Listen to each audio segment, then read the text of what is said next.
Bismillahirrahmanirrahim. Assalamualaikum warahmatullahi wabarakatuh, Cik. Waalaikumsalam warahmatullahi. Nama saya Amirul Faus Akmal. Saya merupakan kaunselor pada sesi kali ini. Ini sesi yang pertama kita lah antara saya dan Cik. Baiklah, sebelum saya memulakan sesi, saya ingin memberitahu beberapa perkara tentang sesi ini. Iaitu yang pertama tentang kerahsiaan. Apa-apa yang terlibat dan apa yang Cik ceritakan pada sesi kali ini, ia adalah rahsia antara dalam sesi ini, antara saya dan Cik. Kecuali melibatkan keselamatan orang lain dan diri sendiri, Cik. Antara itu, kerahsiaan itu boleh dibuka daripada pihak yang berkuasa. Dan yang kedua, tempoh masa sesi kita pada kali ini. Sekitar 10 hingga 15 minit sahaja. Dan yang terakhir, kerjasama. Dan segala keputusan yang saya cadangkan tak pun dipersetujui oleh Cik akan dipilih oleh Cik sendiri. Okay, sampai situ faham? Faham. Jadi adakah Cik ingin meneruskan sesi pada hari ini? Ya, saya ingin meneruskan. Alhamdulillah. Baik, terima kasih Cik. Seperti biasa, jika saya adakan sesi kaunseling, saya akan membina rapport antara saya dan klien. Jadi saya perkenalkan diri saya dulu dan kemudian Cik perkenalkan diri Cik, boleh? Boleh. Nama saya Amirul Faus Akmal.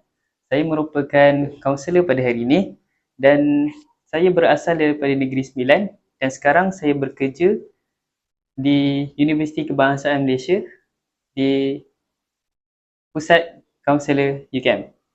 Okay, Cik boleh terangkan diri Cik, berasal, tak pun umur dan bagaimana keadaan Cik sekarang? Ya, nama saya Umar Al-Faruq bin Zulkifli. Berumur 25 tahun. Okay. Saya berasal daripada Negeri Sembilan juga. Dan sekarang ni saya sedang study lah. Masih belajar. Dan sambil belajar tu juga saya ada cari beberapa kerja part time lah sambil belajar tu. Dan bagaimana keadaan Cik sekarang? Adakah Cik rasa tertekan, tak pun rasa gembira di sesi kali ini? Kenapa Cik datang? Pertama sekali saya datang ke sini, yang pertamanya sudah tentulah nak cari penyelesaian lah. Sebab ada beberapa perkara yang berlaku di luar dugaan saya dan benda tu memberi tekanan kepada saya, dan yang mana saya bukanlah berasal daripada keluarga yang senang. So jadi apabila saya dapat peluang menyambung pelajaran ni, saya mengambil keputusan untuk menyambung pelajaran, dan di samping tempoh belajar ni saya terpaksa untuk cari kerja sambilan bagi menampung keperluan kewangan saya sepanjang belajar ni lah. Yang mana benda perkara yang membuatkan saya tertekan itu adalah yang pertamanya study saya sendirilah. Sebab dalam 4 ke 5 bulan sebelum ni memang pelajaran saya agak terabai dan terganggu lah, kerana saya terlalu fokus bekerja. Saya fokus bekerja tu untuk menampung kos pembelajaran lah. Tapi sebenarnya tujuan saya sebenarnya untuk belajar, tapi sebabkan ada kekangan kewangan menyebabkan saya perlu bekerja untuk menampung kos-kos yang berkaitan. Akan tetapi ianya menjejaskan pelajaran saya itu saya sendiri, yang mana sudah berapa sem ada sem yang saya terpaksa ulang, ada subjek-subjek yang saya perlu ambil semula untuk bagi supaya saya dapat grade lah pada akhir waktu pembelajaran konvo nanti. Perkara-perkara macam tu lah yang buatkan saya tertekan dan tak jumpa solusi, dan akhirnya saya mengambil keputusan untuk berjumpa dengan kaunselor lah. Okay, baiklah, saya faham. Jadi Cik datang sini dalam keadaan Cik tertekan, di mana betul. Keadaan Cik itu sangat bercelaru dan antaranya tentang duit, kewangan cik dan sehingga menjejaskan pelajaran. Ya, Betul cik? ya betul. Saya simpati dengan keadaan cik tersebut. Jadi, masalah yang kita dapat kenal lepas ni tentang duit dan pembelajaran. Ya betul. Okey, saya sambung Izinkan saya bercakap tentang sedikit apa itu kaunselor Islam. Baiklah, saya berdaftar dengan kaunselor Islam. Jadi saya kongsikan sikit. Dalam kaunselor Islam, setiap orang yang Allah cipta ni, Allah akan hadirkan ujian setiap hambanya. Betul? Baiklah, sebelum tu saya boleh tahu dulu cik. Cik belajar di UKM, cik ambil jurusan apa?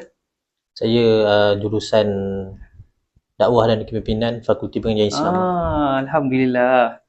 Jadi, bila kita bincang tentang agama, cik boleh masuk pada saya dan faham beberapa Boleh. term-term yang insyaAllah. Alhamdulillah. Baiklah, seperti mana yang dikatakan oleh Allah Subhanahu Wa Taala dalam Al-Quran, surah Al-Baqarah ayat 286. La yukallifullahu nafsan illa wus'aha. Sesungguhnya Allah tidak akan membebani hambanya melainkan atas kemampuannya sendiri. Baiklah, di sini kita nampak setiap orang yang Allah cipta, Allah akan hadirkan ujian. Tapi ujian itu akan melibatkan dua aspek. Aspek yang pertama, ujian itu antara kita kembali kepada Allah semula. Dan aspek kedua, sama ada kita semakin jauh kepada Allah. Okay, seterusnya,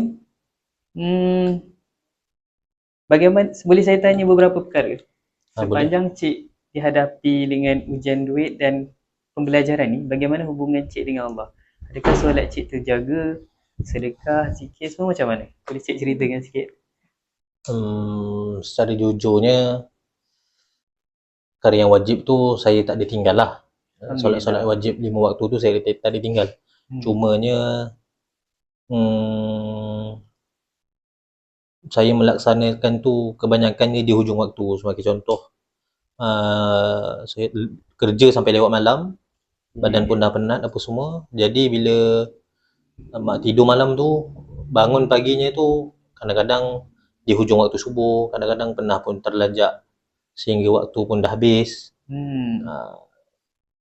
Kalau macam asar dengan maghrib pula, kadang-kadang asar tu dah dekat-dekat dengan waktu maghrib sebab jadual kerja yang agak padat lah. Jadual kerja yang saya ambil tu agak padat. So, benda-benda macam tu lah. Okay, kat situ saya faham. Jadi, antara penyelesaian pertama, boleh tak selepas ni, selepas habis je sesi ni, cik cuba untuk solat di awal waktu dan cuba untuk ambil berjemaah lah, ambil fadilat. Kalau tak boleh sehari berjemaah, seminggu untuk berjemaah, sehari pun tak apa, 5 waktu tu. InsyaAllah boleh cik. Seterusnya kita akan pergi kepada cara penyelesaian. Kita pergi kepada satu dulu kita pergi kepada kewangan cik.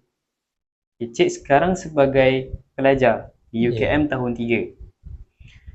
Cik pernah mohon mana-mana bantuan tak daripada zakat UKM ke, bantuan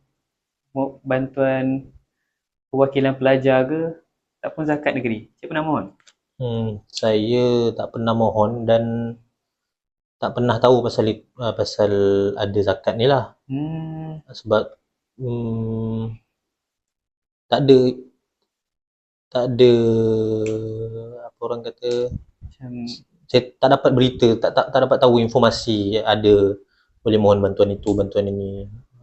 So jadi saya tak ada pilihan, saya mengambil keputusan untuk bekerja lah. Saya faham dekat situ. Jadi saya ada satu cadangan yang keputusan daripada tangan cik sendiri lah. Seperti mana saya beritahu daripada awal, cik lepas ni boleh mohon zakat UKM, ataupun zakat bantuan permohonan pelajar, ataupun zakat negeri. Ada banyak sumber cik boleh mohon. Sebab zakat UKM memang sediakan bantuan umum pelajar. Jika cik bantuan umum pelajar tu tak dapat bantu, dia ada bantuan sara hidup juga. Dekat situ cik dapat bagaimana saya nak memohon zakat daripada UKM tu? Itu ada dekat, cik pergi je dekat iPrihatin, dekat lawan web UKM, iPrihatin nama dia. Maknanya boleh buat secara online saja. Secara online saja. Oh, okay, faham. Baik. Dan seterusnya tentang pembelajaran, Cik. Betul Saya ada beberapa langkah juga, dan untuk cadangkan kepada Cik, yang Cik perlu sediakan jadual, dan Cik juga boleh disiplinkan diri dalam waktu pembelajaran. Boleh saya tanya, Cik ada jadual pembelajaran tak? Ataupun jadual daily Cik? Pagi kena buat apa sampai seharian Cik? Ada tak? Jadual harian atau mingguan tu tak adalah, cumanya saya ikut jadual kuliah yang sedia ada, dan saya cuba fleksibel kan mengikut jadual kuliah tu. Tapi kadang-kadang ada juga masa yang saya terpaksa bekerja sehingga tak hadir ke kuliah tertentu lah. Oh, faham. Saya faham dengan keadaan Cik macam tu. Jadi saya pun boleh mencadangkan Cik buat je jadual tu, Cik cuba ikut semaksimal yang boleh. Jika Cik terlepas, tak apa, esoknya hari try buat esoknya. Okay, Cik boleh adakan jadual. Baik Cik, sepanjang sesi ini saya dapat mengenal pasti yang Cik menghadapi masalah kewangan dan pembelajaran, sehingga menjejaskan tekanan Cik. Sepanjang perbincangan kita tadi dalam penerokaan masalah saya dan Cik, kita dapat menyelesaikan beberapa isu, iaitu yang pertama, Cik boleh mohon zakat UKM ataupun bantuan permohonan pelajar, dan pun zakat negeri. Dan yang kedua tentang masalah pembelajaran Cik, iaitu Cik boleh adakan buat jadual harian Cik. Dan saya ada lagi satu cadangan untuk Cik, iaitu Cik boleh cari kawan-kawan yang menggalakkan Cik untuk berdisiplin dalam buat assignment, pergi ke kelas. Untuk hadirkan disiplin. Kadang-kadang motivasi itu tak datang daripada kita, kadang-kadang orang sekeliling kita. Betul. Dengan bila dikaitkan semula dalam kaunseling Islam, saya patah balik kepada kewangan tadi. Ada satu hadis tentang Rasulullah SAW bersabda, "Ma naqasat sadaqatan min malin." Tidak akan berkurang harta orang yang bersedekah. Dan seperti mana dalam Al-Quran juga, kan Allah sebut dalam surah Al-Baqarah, A'udzubillahi minasyaitonirrajim, "Masalul ladzina yunfikuna amwalahum fi sabilillah kamasali habbatin ambatat sab'a sanabila." Terus apa? Fi kulli sumbulatin